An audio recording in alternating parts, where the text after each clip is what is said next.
Hi, everyone. Welcome to the show. I'm here with Andrew Kimmel, who is currently in the border of Moldova and Ukraine, but he'll be talking to us right now and giving us an update. Andrew, thank you so much for joining. I know you're in your car, um, and I appreciate making the time. Of course. No, it's my pleasure. As long as we can continue getting the word out. Yes. And first, explain to people where are you right now and what is happening. Sure. So right now I'm in the small country of Moldova, which borders Ukraine. And I've been going to the Palanka border crossing, which is the border crossing that's about an hour away from Odessa on the southern part of Ukraine. And when I arrived here about 2 weeks ago, at the border, there was essentially a nonstop flow of refugees, Ukrainian refugees that were coming over the border. And so flew out here to provide assistance at the border and on the ground and with whatever supplies were needed. And I have to say that actually yesterday, when I went back to the border, I noticed something quite strange. There was more people going back into Ukraine. And I started asking them questions like, why, most importantly. And there was a family that said that they had run out of money and they felt like they needed to go back into Ukraine because they wanted to be at home. And then there was a number of other groups of people, including families with small children, who had told me they just wanted to be with the rest of their families, and they felt like because Odessa has not been shelled yet, that they think it's safe to go back, which is a pretty scary thing. But essentially, that's where I am, and where I've been for the last 2 weeks, and it's been pretty awful to see, especially when I first got here. The weather was just brutal. It was freezing cold, and finally, it feels like things are changing into springtime now, and the weather is warming up a bit. So that's one benefit. Why did you decide to go there in first place? So I decided to come to Moldova. Originally, the plan was to go to Poland, and I started seeing on social media that there was a huge response already at the Polish borders, um, be it with NGOs and individuals. And then I saw that there was this organization in Moldova, which, to be completely honest, I didn't know anything about Moldova before this war began. And I reached out to them and I said, "What's the situation at the border there? Are there people there assisting?" And this organization, which is called United Hatsala, messaged me back on Twitter and told me, "There's really no one here to help. We're pretty much the only organization on the ground. Please come." So that was why I decided to go to Moldova. And I think one of the main reasons as to why there aren't many people where I am is because it's very difficult to get to. Poland, especially from the United States and Europe, I mean, you could fly direct into Warsaw or Krakow. Where I am, the airspace is currently closed over the entire country of Moldova. So that also means that the airport in the capital city where I am, Chisinau, is also closed. The closest I can get was to flying through London to Bucharest and then taking about a 10-hour car trip to Chisinau. And then the border from Chisinau is another 2+ hours away. So it's difficult to get to. Why did they close the airspace? I remember I've seen your stories on Instagram that people flew from Kishinev. Did they recently close it? So yeah, they closed the airspace over the entire country because the government here still feels as though their country is next. Um, you know the borders around Moldova from the north, from the east, and the south are all Ukraine, and so it's Mhm. it's a very dangerous place to be flying commercial airliners, particularly as we know Russia has a history of doing bad things with commercial airliners. So I think it's really just out of an abundance of caution. I read somewhere, I think it's a rumor, that they were potentially opening up the airspace to allow flights back into Romania, but I cannot confirm that just yet. So the refugees that came to Moldova, where would they go from there? They need to go with a car or by bus or by train to Romania and Bulgaria, I'm assuming. Yeah, so I mean, usually the easiest path out is to Romania, just because that is to the west of Moldova. I did find there's this international airport called the Iasi Airport, which is about 3 hours from where I am in Chisinau, where refugees can take flights to various parts of Europe. I did see there was direct flights to Vienna. Um, I think that was about it. Everything else was Oh, wow. connection. But the Iasi airport is about 3 hours from here, and then the Bucharest airport, that's about 10 hours, and they can catch a lot of flights. There's also trains, but these trains take a very very long time to get out of Moldova. So the And other thing is transportation and arranging for buses or taxis. Um, yeah. And how is Moldova with refugees? Do they accept a lot of refugees? A lot of refugees want to stay there, Yeah, so I or think the latest figures I saw was that there was about 125, 160,000 refugees that are still in Moldova out of Mhm. over 300,000 that have passed through. Um, Wow. and the country has been unbelievable and unbelievably supportive in terms of the locals who are actually sheltering Ukrainians in their own homes, to different government buildings. And I know the Expo Center is actually, that's where I'm heading right after this interview. Has about 500 refugees that are currently housed within the expo halls that the local government has set up. And then they're also offering, I believe, free train tickets and bus tickets, and just the amount of support from NGOs and individuals that are here, arranging for ways to get out and to connect with family elsewhere in Europe. It really is incredibly supportive of all the efforts that are going on.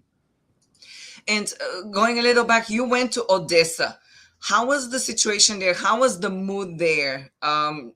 Were people leaving also? Not as much as Kiev, probably, but Yeah, so when I went to Odessa last week, I was there for uh, 2 days, 2 nights, and from what I was told is that like 60% of the city is gone. They've left. Um, as an American that was there, I have to say I don't know how any of the Ukrainians are able to live in any place that is currently being shelled, because Odessa was not being shelled, but there was this threat and this feeling that it is next. And just that thought alone, mentally for me, was horrifying. I didn't sleep for 2 nights. The air raid sirens were going off. I was constantly scrolling on Twitter to see if Russia was, starting their invasion. And just this feeling of uncertainty is so terrifying. So, the courage of the people that can stay and live through this day after day is commendable. And those that are actually staying in places that are being shelled like Kiev, you know, I don't know how. I don't know how, because I I lasted two interviewed days and I yesterday. was terrified. Yeah, I can't imagine. I interviewed yesterday a lady who stayed in Kiev and is helping in a children's cancer hospital, and then she walks 30 minutes every day to help some elder lady, and it's just incredible to see how selfless people are. And she said there are a lot of people that stayed for that reason. Yeah. Have you experienced any of these stories? I'm assuming people that go back now probably they want to help. Have you talked to some people like that? So the people that I saw going back yesterday, the majority of the people that I spoke to said that they were going back because family members were still there and they didn't feel comfortable being in Europe. They saw, that Odessa still has not yet been, directly attacked, although there have been some missiles outside of the city. And according to various news reports, they're talking that Odessa is that final piece of the puzzle for Putin to actually acquire all of the ports of Ukraine. So it is a very strategic position. And so when I saw people going back in there yesterday, it was hard to see, because a lot of the people that were going back in have this false sense of security that because it has not yet been attacked, that it is still relatively safe. And I don't believe that to be true. Okay. Um, can you share a story that stood out to you, and something in that experience that you lived through that will change you forever or stay with you forever? Well, there's been a number of things. One of the first days that I was out here, um, this organization, United Hatsala, sent me out near the border to pick up this elderly couple. Um, Obviously, they couldn't speak any English, and it was tough to communicate. But they hadn't eaten in 2 days. They had come from Kiev, but because they didn't have the finances, for some reason, they were put onto a bus and sent all the way down through the south to the south of Ukraine and then back into Moldova. And then they were seeking shelter at this in this small, tiny village where they had told me that they hadn't been offered food or water for 2 days. And after I picked them up, I was informed to bring them to the Chisinau airport. And this organization, United Hatsala, somehow made some agreement with the Moldovan government to open the airspace where they had chartered a plane. And I was dropping them off at the airport to put them on this plane, and the plane was flying them to Israel. And so that to me was really just an incredible thing to be a part of and to witness and to see two people that have been through so much, finally make it to a place where they felt safe. So that was really something. Um, and then there were some people in Odessa that I was speaking with that have decided to stay and haven't left at all. And for them, it's important because they want to stay and fight for their city if need be. And just speaking with and seeing the courage in everyday Ukrainians' lives, it's inspiring to me, and it really puts a lot into perspective for many of us that live with the comfort of peace and safety. Um, it's something that I feel like many of us take for granted, and Yeah. when you don't have it, it's literally all you can think about. Yeah. And I follow you on Instagram, and I saw you shared about a boy that was 10 years old and was leaving by himself. Can you share that story? I think it's very inspiring, and it shows how the parents, the mom, right? She decided to stay in Ukraine because the father and yeah. Can you share that Yeah, so story? there was this 10-year-old boy named Misha that his mother and father wanted him to go to Israel because his 21-year-old sister was there. He has an 18-year-old brother, so his father and his brother were forced to stay in Ukraine to fight, and his mother decided to stay as well with her husband. And so Misha was sent out on his own, and it took days to get him into Moldova, where he was finally put onto a plane also to get to Israel to be with his sister. And it's amazing, that he made it safely, because one of the most horrible things that's occurring is a lot of children that are coming across alone. Um, you know, a lot of women and children really, once they make it over the borders, there have been reports of several bad actors that put people into their cars, and you don't see them again, whether that be with trafficking or prostitution. Um, that is certainly a major issue, I would say, at all of the border crossings, and something that everybody should be, alerted to, and especially with any children or women that are coming across, always knowing who they're going to be linking up with once they get over the border, making sure that they have some communication with either a taxi or an organization, someone that is trustworthy that can set them up, to make sure that once they're over the border, they're in safe hands. That's extremely important, and probably a lot of people are not even thinking about that, um, because their safety is at stake. So they just want to leave and go no matter where.